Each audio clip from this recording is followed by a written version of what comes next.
The UK Parliament is currently considering reforms that may prohibit MPs from hosting paid media shows, with particular attention on channels like GB News.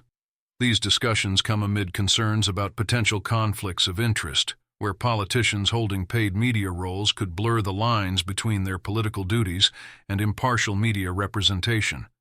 This issue has gained traction following high-profile cases of MPs, such as Nigel Farage and Lee Anderson, both of whom have lucrative presenting gigs on GB News. Farage earns significant sums for his appearances, while Anderson is paid to spoon $100,000 annually. The core of the concern is whether these paid media roles benefit the public or create distractions and conflicts with their responsibilities as elected representatives. The newly established Modernization Committee, chaired by Labour's Lucy Powell, is tasked with examining these conflicts of interest.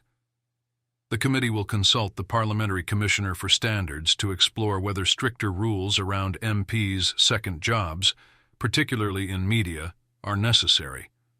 This review is part of a broader push to restore trust in Parliament and ensure MPs' focus remains on serving their constituents. What are the advantages, if any, outside paid engagements such as media appearances, journalism, and speeches furnished to the public versus potential conflicts of interest? Well, folks, I want to tell you this. I don't see any conflict of interest between being an MP and coming here 3 evenings a week for an hour. And by the way, if there are crucial votes, I just won't be here. I don't see any conflicts of interest whatsoever. In fact, I might make an argument that's slightly different, that I'm here with a panel of people. Some agree with me, some disagree with me. We have open debate. I'd like to think that through programs like this, what we actually do is take what's really happening in politics and bring it to a bigger audience. So I think it's complimentary. So all I can say to Lucy Powell is this really affects Lee Anderson and myself. And if you're coming after us and think you can bully us, you've picked on the wrong people. I'm not going anywhere. If you want to martyr me, please have a go. Nigel Farage and his Reform UK colleagues' defiance against potential restrictions on MPs hosting media shows is a significant political statement. They frame this issue not just as a personal or party matter, but as a broader attack on free speech and democratic representation. Farage and his allies argue that their media presence allows them to communicate directly with the public, unfiltered by traditional news outlets, which they believe often underrepresent or misinterpret their political positions. Their resistance is largely rooted in a populist narrative, where Farage positions himself and Reform UK as champions of the ordinary voter against an establishment seeking to stifle dissenting voices. The proposed restrictions, which aim to prevent conflicts of interest and ensure MPs remain focused on their parliamentary duties, are seen by Farage as politically motivated attempts to suppress their influence. This narrative taps into broader concerns about the transparency and accountability of political elites, which has been a major theme in Farage's political career. The concern from figures like Anne Widdecombe, who warns against a second-rate parliament, reflects a broader worry that limiting MPs' outside engagements could reduce the diversity of voices in public discourse. They argue that this would be detrimental to democracy, as it would reduce opportunities for MPs to engage with the public in innovative ways, particularly through media channels like GB News. However, critics of Farage's position point out that allowing MPs to hold high-profile media roles could blur the line between journalism and politics, leading to potential conflicts of interest. They argue that serving MPs should focus on their constituents, and there is a danger that paid media roles could distract from their legislative duties. Additionally, regulatory bodies like Ofcom have already expressed concerns about impartiality issues when MPs host shows on news channels. Yesterday's show had double the watch time of Sky News and 3 times the share of the BBC News Channel, and this particular show last night had 3 times the average number of viewers as Sky News and almost double the average number of people watching the BBC News Channel. We are making progress here at GB News. I think part of the reason is we do have, as we've done tonight on the whole issue of what Sunak has said, these reversals on net zero. We make sure that all sides of the argument get represented, And they are debated with passion. There's no question about that, but I think we treat you. GB News has seen substantial growth in its audience across both television and radio platforms, particularly over the last year. GB News Radio has experienced an impressive year, with a 63% increase in its weekly audience, reaching over 518,000 listeners by Q 2024. The channel's total listening hours grew by 53 seconds, positioning it as the fastest-growing news station in the UK. This growth has allowed GB News to overtake long-established rivals such as Times Radio and Talk Radio. The popularity of individual shows and hosts has played a significant role in boosting its viewership. Nigel Farage, one of the network's highest-profile presenters, has been instrumental in drawing viewers, particularly during the evening prime time slot. His show regularly engages viewers with politically charged debates and his defiance against perceived mainstream media bias. GB News has carved a niche by offering alternative viewpoints, often leaning toward a populist and conservative audience that feels underserved by traditional news outlets. Its focus on free speech and open debates about controversial issues has attracted a loyal base of viewers who resonate with its programming. GB News' cross-platform strategy, which simulcasts programs on both radio and television, has expanded its reach across diverse audience segments. This blend of broadcast and digital engagement gives the network a strategic edge. Meanwhile, as competitors like Talk TV and Times Radio lost viewers, GB News capitalized by increasing engagement and growing its audience base.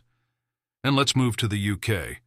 The BBC's Israel-Hamas coverage is said to have breached the broadcaster's own editorial guidelines over 1,500 times, according to a new report compiled by a team of lawyers and data scientists. Douglas, they analyzed some 9 million words of coverage across several languages and different platforms. The question has to be asked, why does the BBC have this deeply worrying pattern of bias against Israel? It always has done. I'm slightly surprised they've been found to have only 1,500 breaches of their own guidelines in recent months. I'd have put the figure rather higher than that. There was a report some years ago into the BBC's anti-Israel bias inside the BBC, and the report was never released. And I suspect, as many other people do, that it's because it came to the same conclusions that this report has come to. You can absolutely smell it in Broadcasting House. There's a straightforward editorial line on the Israel issue, which is that the BBC believes that Israel always is in the wrong and can do no right, and its coverage is grossly unfair. It has been for years, and I think this is something that should be addressed. I mean, you see it in headline after headline, day after day. The BBC will report things from effectively the angle of Hamas. It happened recently with the issue of the 4 hostages who were killed in captivity. The way in which the BBC reported this, it was as if the Israelis had killed the Israeli hostages. It was as if the Israeli Prime Minister had killed the Israeli hostages. The whole onus of the coverage was as if there was an Israeli mistake or error or Israeli intransigence that had caused it. And the coverage did not acknowledge the fact that in most civilized media entities as well as societies, it is deemed to be wrong to break into somebody else's country, break into their house, kill their citizens and kidnap them, then hold them in tunnels for almost a year and then shoot them in the head. Douglas Murray, with his tough stance, pointed out that if there is a ban on GB News, then the BBC should be banned first, a mainstream television station that has many serious violations that affect the honor of the country and its people.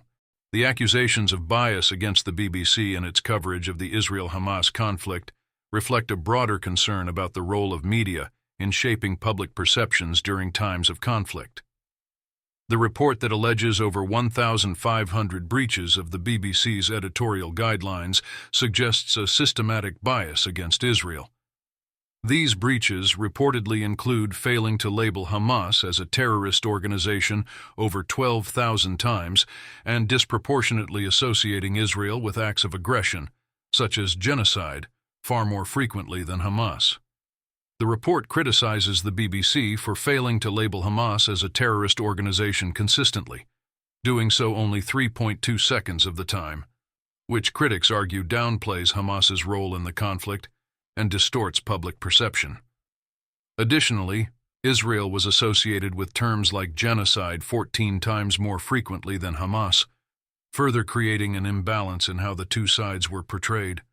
This portrayal of Israel as disproportionately militaristic can shape less sympathetic views toward its actions, especially when paired with underreporting of Hamas's behavior.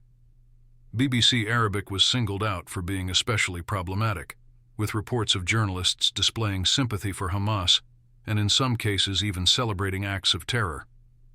Such revelations, if proven accurate, call into question the impartiality of the network's Arabic language coverage, which serves a crucial audience in the Middle East. The allegations of over 1,500 editorial breaches by the BBC have significant implications. As a major global news source, the BBC's perceived bias could distort public understanding of the Israel-Hamas conflict and reinforce anti-Israel sentiment. Concerns about the BBC's responsibility as a public broadcaster have prompted calls for an independent review of its coverage, particularly from members of the Jewish community, highlighting the need for greater transparency and accountability. I think it's absolutely appalling that these companies are boycotting you and GB News, and us, and the viewers as well. They're not doing themselves any favors, actually, because if they advertised with you, they would find a large and a growing audience. So really, they're shooting themselves in the foot, but it is absolute prejudice. And they are doing this because there are pressure groups from the far left who are leaning on them, like you said, and agitating for them to pull their adverts, because they don't want anyone with a conservative or a traditional view to have airtime. This is it. They've got their own ideologies, their far-left liberal progressive ideologies, and they want to shut out anyone who disagrees with them. And it's completely wrong. It's an attack on free speech. David Curtin has voiced strong opposition to the ongoing advertiser boycotts targeting GB News, describing them as an attack on free speech and media plurality. He argues that these boycotts, encouraged by groups like Stop Funding Hate, aim to suppress voices that challenge mainstream views. Curtin and other supporters of the channel believe that efforts to withdraw advertising from GB News are part of a broader attempt to silence dissenting perspectives, particularly those aligned with more conservative or anti-establishment viewpoints. GB News is facing increased scrutiny from Ofcom, with potential sanctions looming after several breaches of impartiality rules. One of the key incidents involves the Sue People's Forum program featuring Prime Minister Rishi Sunak, where viewers complained that his views were not adequately challenged, and alternative perspectives, particularly from the Labour Party, were largely absent. Ofcom found that while the program did allow for some audience questions, neither the host nor the audience offered significant pushback on Sunak's statements, particularly regarding his criticisms of the opposition. GB News has strongly pushed back against these actions, framing them as an attempt to stifle free speech and limit public access to political debates.